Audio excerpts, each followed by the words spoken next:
গেছে নিবেদন মুরারি মোহন বিটের গভীর রাতের ফিটন গাড়ি। শুরু হচ্ছে আজকের গল্প গভীর রাতের ফিটন গাড়ি। আসানসোল থেকে 12টা ট্রেনে আমার নন্দনপুর রওনা হওয়ার কথা ছিল। স্টেশনটার নাম ঠিক মনে নেই, তবে নন্দনপুর ধরনেরই কিছু একটা নাম হবে। গল্পে তাই নন্দনপুর নামই দিলাম। আসানসোল থেকে নন্দনপুর 4.5 ঘন্টার পথ। আমার কলেজ ফ্রেন্ড সুজয় সেই হিসাব মতো 4:30-এর মধ্যেই নন্দনপুর স্টেশনে পৌঁছে আমার জন্য অপেক্ষা করবে, এই রকম ব্যবস্থা ঠিক হয়েছিল। নন্দনপুর থেকে সুজয় আমাকে নিয়ে যাবে তাদের গ্রাম বীরশিলায়। নন্দনপুর বা বীরশিলা সবই আমার অজানা জায়গা। অজপাড়াগা বীরশিলা গ্রামের ছেলে সুজয়। আসানসোলে মামা বাড়িতে থেকেই সে পড়াশোনা করে, মাঝে মধ্যে গাঁয়ে যায়। গরমের ছুটিতে সুজয় এখন গাঁয়ের বাড়িতে গেছে। বাবা আগে সে আমাকে বারবার অনুরোধ করেছিল এই 1 মাস ছুটির মধ্যে অন্তত 2-1 দিনের জন্যেও আমি যেন তাদের গাঁ থেকে আসি। আমিও রাজি হয়ে গেছিলাম এবং 23শে জ্যৈষ্ঠ বেলা 12টা ট্রেনে রওনা হওয়ার কথা পাকাপাকি স্থির করা হয়েছিল। নন্দনপুর স্টেশন থেকে বীরশিলা অনেকটা পথ। সাইকেল রিক্সা করে গেলে আধ ঘন্টা লাগে। অবশ্য পিচ ঢালা রাস্তা হলে আধ ঘন্টা লাগতো না, মেঠো পথ বলেই অত সময় লাগে। ট্রেনের সময় ছাড়া স্টেশনে রিক্সা থাকে না, তাও 2-3 দিন খানার বেশি নয়। কারণ এখানে প্যাসেঞ্জার যা নামে সংখ্যায় তার নিতান্ত নগণ্য। আবার যে কজন বা নামে তাদের মধ্যে রিক্সায় যাওয়ার লোক থাকে আরও কম। বেশিরভাগ লোক হেঁটেই যাওয়া আসা করে। এখানে রাত 8:30টায় যে ট্রেনখানা আসে সেই ট্রেন পর্যন্ত রিক্সা পাওয়া যায় স্টেশনে। 8:30টার পর 10টায় শেষ ট্রেন আসে। সে ট্রেনে নন্দনপুরে প্যাসেঞ্জার কদাচিৎ থাকে। কোনো কারণে যারা 8:30টার ট্রেনে আসে বটে, কিন্তু অত রাতে তাদের বীরশিলা বা অন্য গ্রামে হেঁটে যাওয়া ছাড়া আর কোনো উপায় থাকে না। এসব কথা সুজয়ের মুখ থেকে আমার শোনা। স্টেশন থেকে বাঁ দিকে মাত্র মাইলখানিক দূরে নন্দনপুর গ্রাম, আর ডান দিকে সোজা চওড়া কাঁচা রাস্তায় প্রথমে চৌদার গ্রাম, তারপর বীরশিলা, আরও দূরে বিক্রমপুর। স্টেশন থেকে অন্ধ লোকও হেঁটে বীরশিলায় পৌঁছতে পারে। আর বীরশিলায় পৌঁছে বাঁড়ুজ্জে পাড়ার হরিমন সান্যালের কথা জিজ্ঞাসা করলে ছেলে বুড়ো সকলেই তার বাড়ি দেখিয়ে দেবে। নিতান্ত ছোট গ্রাম বীরশিলা। ওখানে প্রত্যেকে চেনে জানে। বিশেষ করে ডাক্তার হিসেবে হরিমোহন সান্যালকে শুধু বীরশিলা কেন, আশেপাশের আরও 5-7খানা গ্রামের লোক চেনে। ওই হরিমোহন বাবুরই প্রথম পুত্র সুজয় সান্যাল, আমার বরাতমন্দ। স্টেশনে পৌঁছতে দেরি হয়, তাই ট্রেনখানা ধরতে পারলাম না। টিকিট কেটে প্ল্যাটফর্মে ঢুকতে যাব এমন সময় ট্রেন ছেড়ে দিল। মেজাজ গেল বিগড়ে। সুজয়ের কথা ভেবে মনটা আরও খারাপ হয়ে গেল।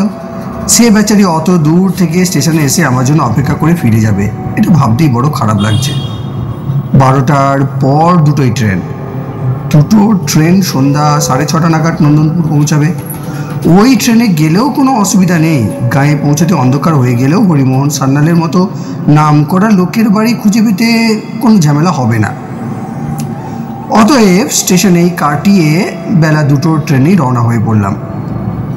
কিন্তু আজ যে কার মুখ দেখে উঠেছি, অর্ধেক পথ গিয়ে গাড়িটা একটা স্টেশনে সেই যে দাঁড়ালো, আর তার চলার নাম নেই। জানা গেল সামনের স্টেশনে একটা মালগাড়ি লাইনচ্যুত হয়েছে মাত্র আধ ঘন্টা আগে। সেই মালগাড়িকে না সরানো পর্যন্ত আমাদের এই গাড়ি নড়বে না। সুদীর্ঘ 4.5 ঘন্টা পর গাড়ি ছাড়ল। আমার মনে তখন শোচনীয় অবস্থা। বুঝলাম ট্রেন থেকে নেমে সারা রাত নন্দনপুর স্টেশনেই আমাকে কাটাতে হবে, তাছাড়া আর উপায় নেই। রাত 11:15টায় নন্দনপুর পৌঁছালাম। আরও 3 জন নামলো। চতুর্দিকে ঘুটঘুটে অন্ধকার। অত বড় লম্বা প্ল্যাটফর্মটায় মাত্র 2টো কেরোসিনের আলো লম্বা পোস্টের মাথায় জ্বলছে মিটমিট করে।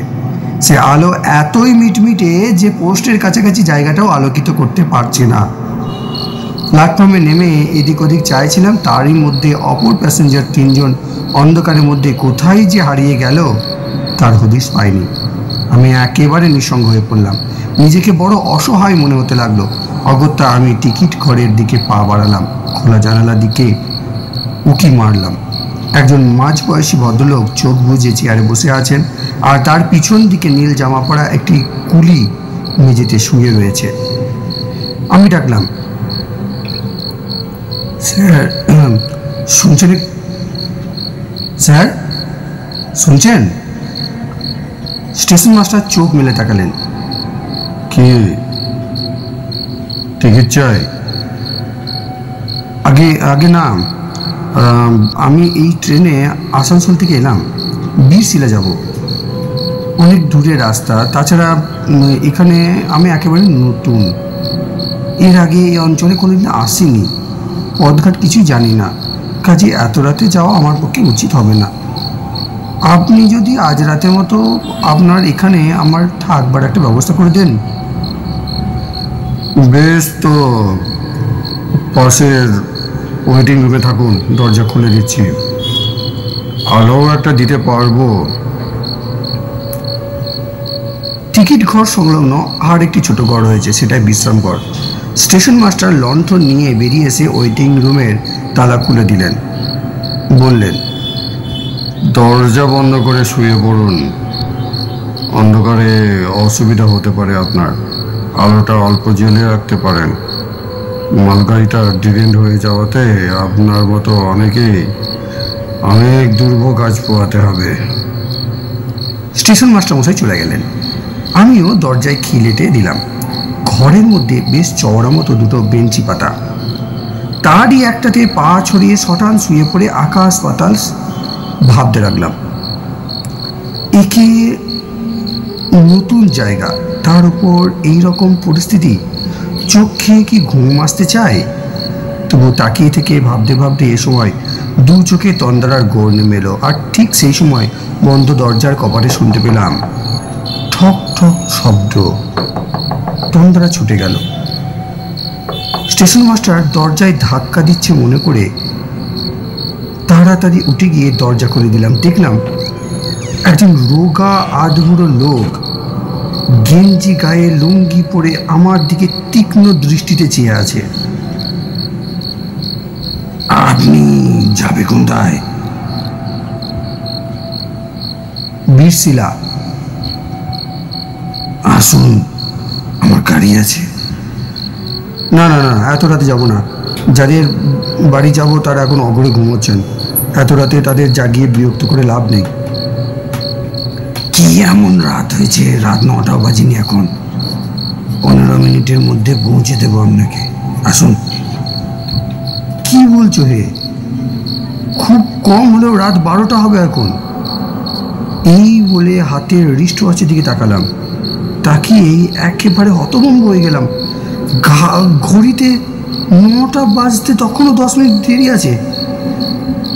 ব্যাপারটা কি হলো আমার মাথায় ঢুকছে না। আমার স্পষ্ট মনে রয়েছে আমি যখন নন্দনপুরে পৌঁছাই তখন ঘড়িতে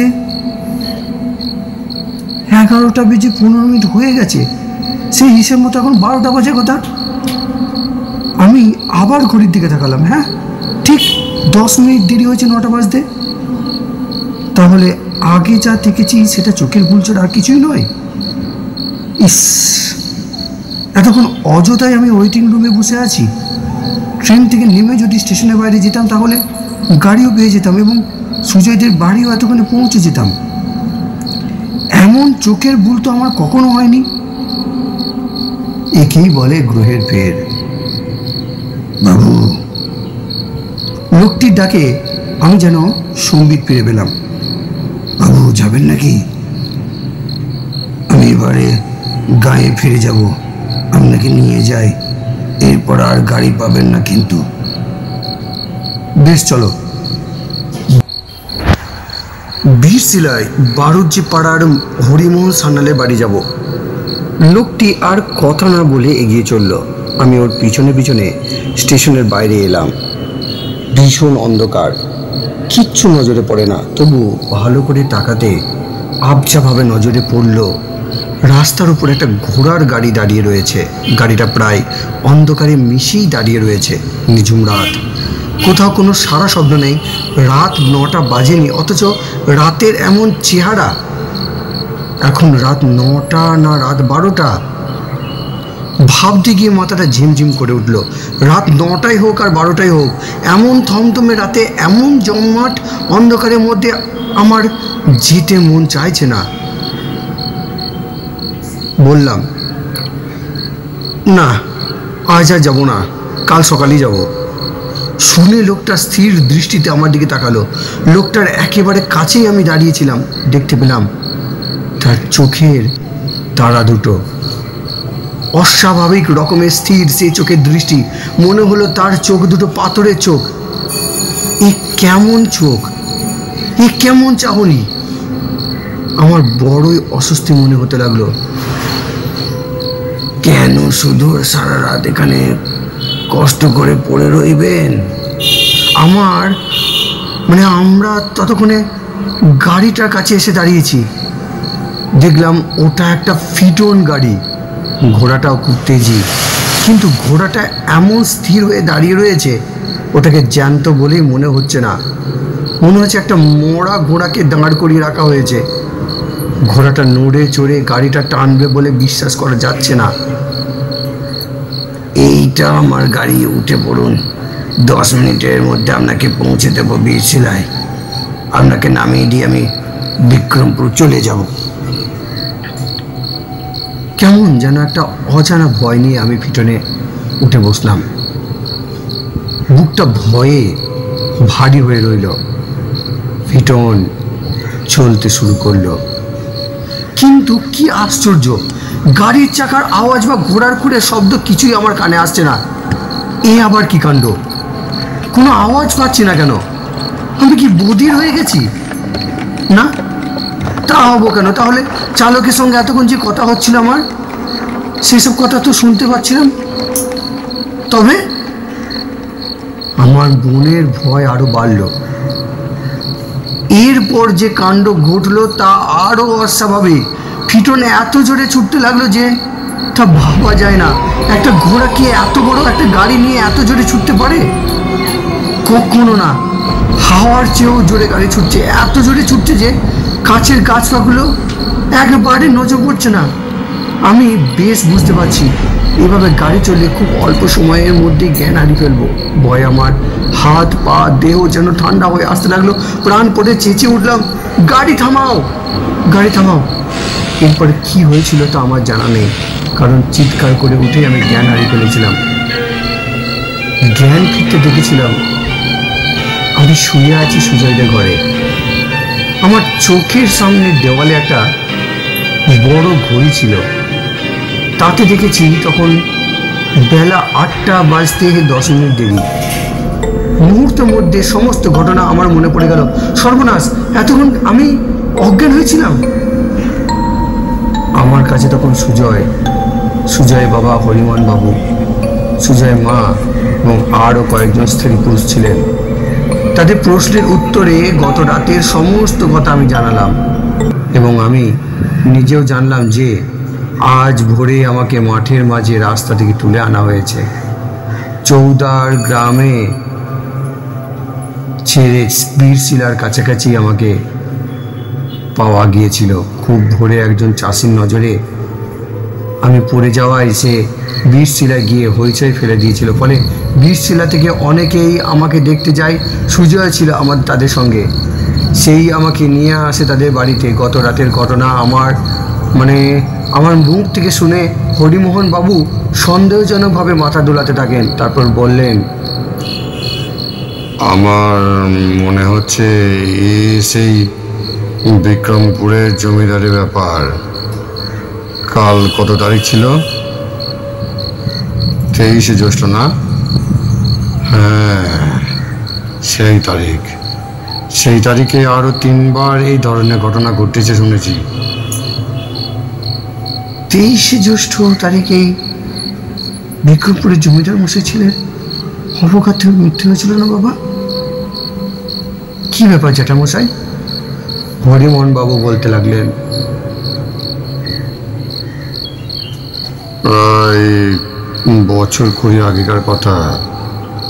আমাদের গ্রামে 3 মাইল দূরে দক্ষিণে বিক্রমপুর গ্রাম আছে। সে সময় ওই গ্রামের জমিদার ছিলেন রায় বাহাদুর নেহারেন্দ্র চৌধুরী। তার বয়স তখন 65 বছর হবে। স্ত্রী বনলতা অনেকদিন আগেই দেহ রক্ষা করেছেন। একমাত্র পুত্র সঞ্জীব চৌধুরীর বয়স তখন 35 বছর। এই পিতা পুত্র ছাড়া ওই বাড়িতে থাকতো নেহারেন্দু বাবুর ছোট ভাই শিবশঙ্কর এবং তার স্ত্রী ও 5 ছেলে মেয়ে। এছাড়া থাকতো নেহারেন্দু বাবুর এক বিধবা বোন, এক ভাগ্নে আর কয়েকজন দাস দাসী, রাঁধুনি, বামুন ইত্যাদি। বিয়েটা করার দিকে সঞ্জীবের কোনো ঝোঁক ছিল না, বরং বিয়ে করবে না বলেই সে মনে মনে স্থির করে রেখেছিল। নেহারেন্দুবাবু মাঝে মাঝে ছেলেকে বিয়ে করার কথা বলতেন বটে, কিন্তু তেমন জোর দিতেন না। কিন্তু তার বয়স যখন 65 হলো, যখন তিনি বুঝলেন যে তিনি আর বেশি দিন বাঁচবেন না, তখন ছেলেকে বিয়ে করার জন্য খুব পীড়াপিড়ি করতে লাগলেন। কারণ একমাত্র ছেলে সঞ্জীব, সে যদি বিয়ে না করে তাহলে সংসারটা নষ্ট হয়ে যাবে। সঞ্জীবের মৃত্যুর পর এই সংসারে আর কেউ থাকবে না। যাই হোক, বাপের বারবার অনুরোধ শেষ পর্যন্ত সঞ্জীব বিয়ে করতে রাজি হলো এবং বিয়ে ঠিক হয় কাঞ্চনগড় গ্রামের জমিদার কন্যার সাথে। সঞ্জীবের বিয়ে হয়েছিল 22শে জ্যৈষ্ঠ। 23 তারিখে বউকে নিয়ে এসে কাঞ্চনগড় থেকে বৈকালে ট্রেনে রওনা হয়েছিল। ট্রেনে নন্দনপুর 1 ঘন্টার পথ। ভেবেছিল 6:30টার মধ্যে নন্দনপুর পৌঁছে আলো বাজনা করে জাঁকজমক সহকারে সে বিক্রমপুর যাত্রা করবে। হরিমোহন বাবু বলে চলেছেন, কিন্তু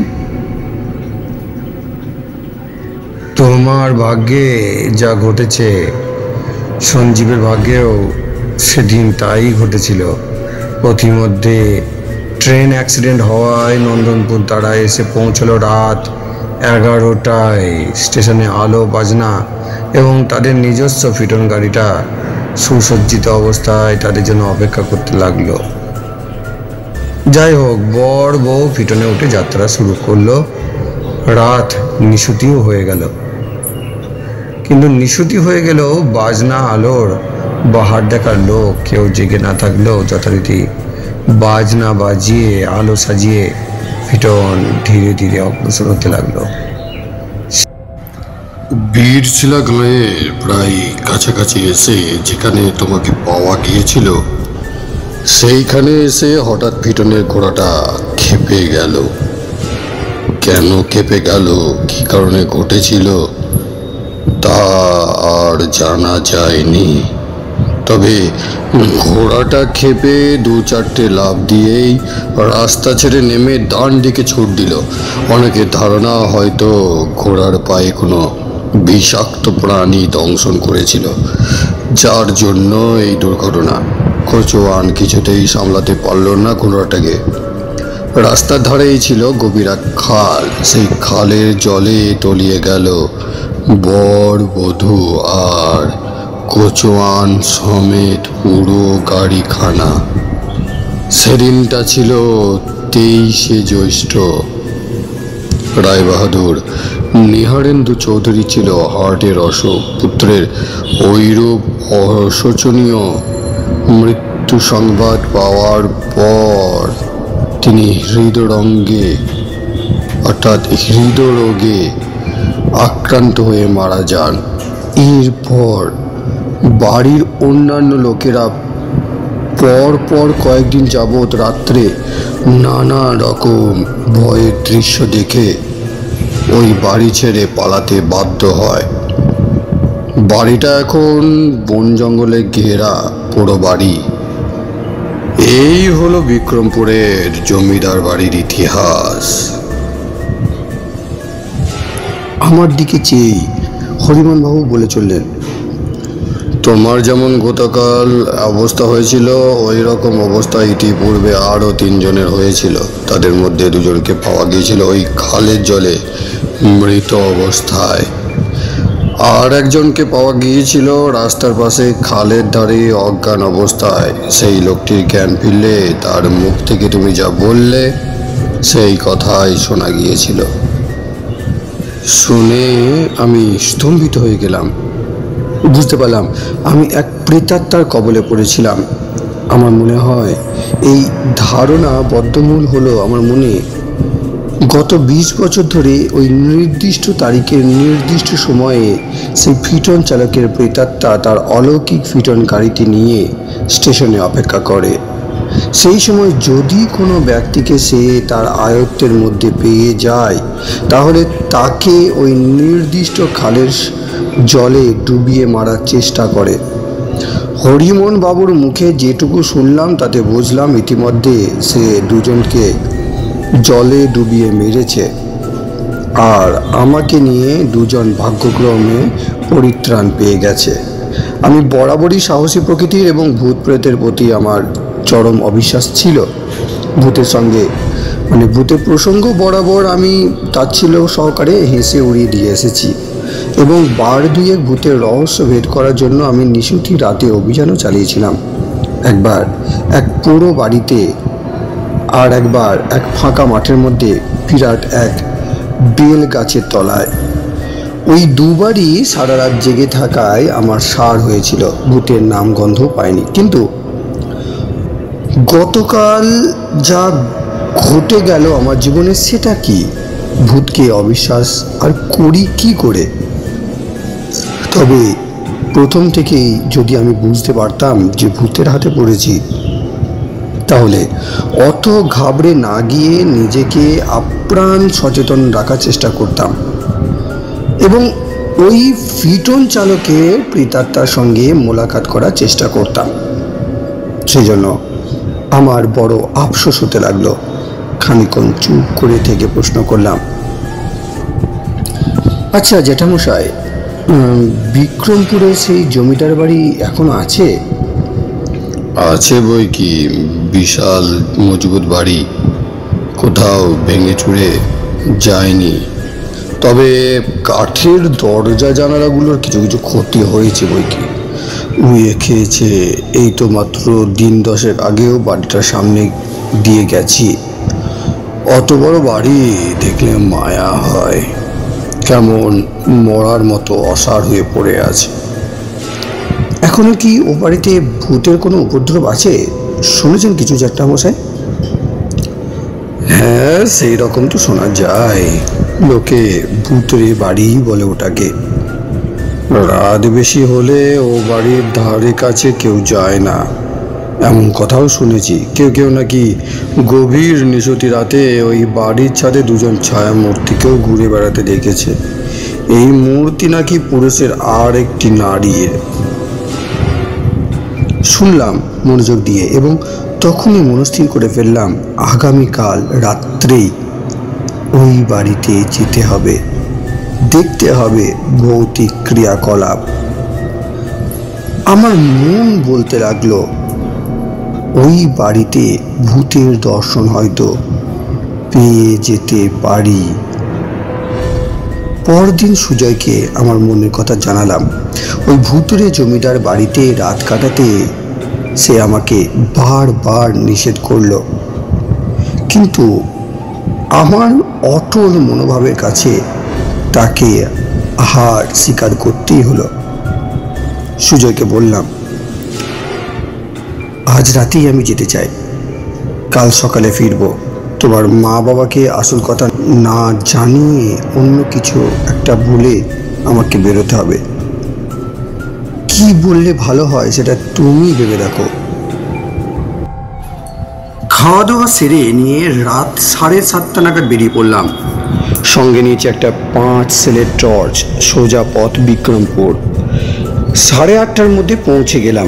বাড়িটাকে খুঁজে বের করবার যেরূপ পথ নির্দেশ আমি সুজয়ের কাছে পেয়েছিলাম তাতে পথের কোনো লোককে জিজ্ঞাসা না করেই বাড়িটার কাছে পৌঁছাতে আমার কোনোরূপ অসুবিধা হলো না। বাড়িটা গাঁয়ের উত্তর সীমান্তে অবস্থিত। টর্চের আলোয় বাড়িটা দেখলাম। হরিমোহন বাবুর কথা সত্য, বিরাট বাড়ি। যেমনই বড় বাড়ি, সম্মুখে তেমনই বিরাট কম্পাউন্ড। সমস্ত কম্পাউন্ডটা ঝোপ জঙ্গলে প্রায় আচ্ছন্ন। দেখলাম বাড়িটার বাইরের রং একেবারে কালো হয়ে গেছে এবং চুন বালি খসে পড়েছে অনেক জায়গা থেকে। এছাড়া বাড়িটার আর তেমন কিছু ক্ষতি হয়েছে বলে রাতের অন্ধকারে বুঝতে পারলাম না। রাত বিরেতে পোড়ো বাড়িতে ঢোকা বা শ্মশানঘাটে রাত কাটানো এসবের মধ্যে অলৌকিক ভরডর আমার মনে কিছু স্থান পায় না।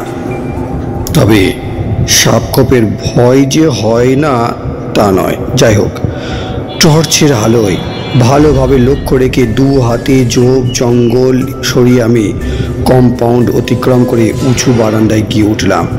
সেটা মোটা উঁচু গোল থামওয়ালা বারান্দা। বারান্দার পর ঘরে ঢোকার বিরাট দরজা, কপাট খোলাই ছিল। টর্চের আলোয় দেখলাম হল ঘরের মতো বিশাল ঘর। ঢুকে গেলাম ভিতরে। ধুলো বালি শুকনো পাতা ইট পাটকেলে মেঝেটা খুবই নোংরা।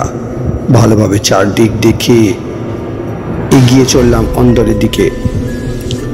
হল ঘরের পর আবার ঘর, সে ঘরের পর অন্দর মহলে বিরাট টানা চওড়া বারান্দা। বারান্দার দুপাশেই ঘর। কোন ঘরের দরজা খোলা কোনটার বন্ধ সেটা বুঝে উঠতে পারলাম না। খোলা ঘরগুলোর মধ্যে আলো ফেলে ফেলে দেখে চলেছি। ঘরগুলো তেমন নোংরা নয়, শুধু ধুলো যা জমেছে আর দেওয়ালে চুন বালি যা খসে পড়েছে, আর আছে মাকড়সার জাল। এছাড়া আর তেমন কিছু নোংরা জিনিস নেই। মনে মনে স্থির করলাম এর মধ্যে যে কোনো একটা ঘরে রাত কাটিয়ে দেব। আরও এগিয়ে বারান্দা ডান দিকে ঘুরেছে, আমিও ঘুরলাম। সামনে দেখি বারান্দার শেষে বিরাট দরজাওয়ালা আর একখানা ঘর। এই ঘরের দরজাও খোলা।